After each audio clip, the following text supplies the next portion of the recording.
pelaksana acara ini menginformasikan bahwa acara ini bertajuk Acara Pelantikan Pengukuhan Pengurus Majelis Taklim Perempuan Ikatan Persaudaraan Haji Indonesia, disingkat dengan MTP-IFHI Kabupaten Aceh Tengah, periode 2015-2020. Adanya kalimat Ikatan Persaudaraan Haji Indonesia setelah kalimat Majelis Taklim Perempuan menunjukkan bahwa Majelis Taklim Perempuan ini merupakan bentukan dan bimbingan dari pengurus daerah Ikatan Persaudaraan Haji Indonesia Kabupaten Aceh Tengah.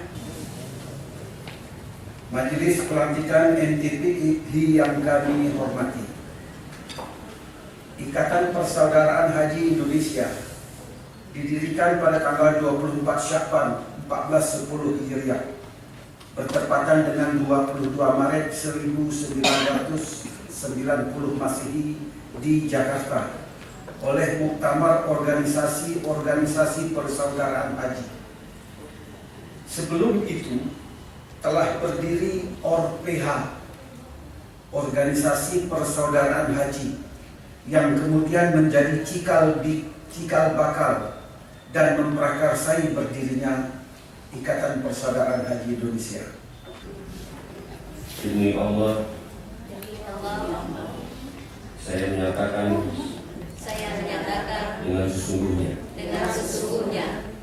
satu, bahwa saya akan melaksanakan tugas dan kewajiban sebagai pengurus Majelis Taklim Perempuan Ikatan Persaudaraan Haji Indonesia Kabupaten Aceh Tengah.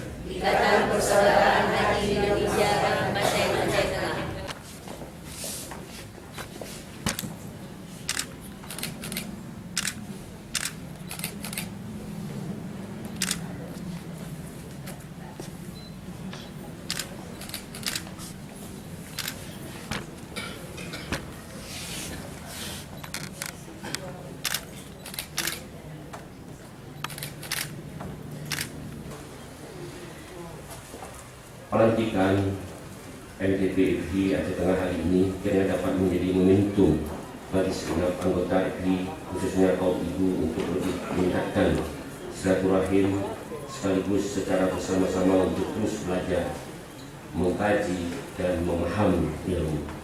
Oleh sebab itu, saya harapkan nanti kepada teman-teman dari SKPK supaya akan lebih, bukan kita mau membuat suatu MTP ini adalah suatu organisasi yang eksklusif, seakan-akan kita mengabaikan kelompok-kelompok pengajian yang sudah ada, baik itu Puspita, BKMP yang hampir setiap bulan insya Allah kami ikuti. Ini juga adalah menjadi bahagian yang integral daripada pembangunan spiritual yang ada di Kabupaten Aceh Tengah ini. Bapak dan Ibu yang kami muliakan, para haji dan hajah di Kabupaten Aceh Tengah diharapkan dapat menjadi penyuluh bagi masyarakat. Namun penyuluh kita tidaklah berbicara dalam skup yang pengertian adalah penyuluh yang berkaitan dengan pertanian. Tetapi tugas kita adalah memberikan penyuluhan. Penyuluhan yang kita berikan ini adalah kepada umat, kepada makhluk, kepada individu yang kadangkala dinamikanya beriringan dengan pengaruh-pengaruh yang dia terima, baik dari media massa maupun dari kehidupan alam sekitarnya.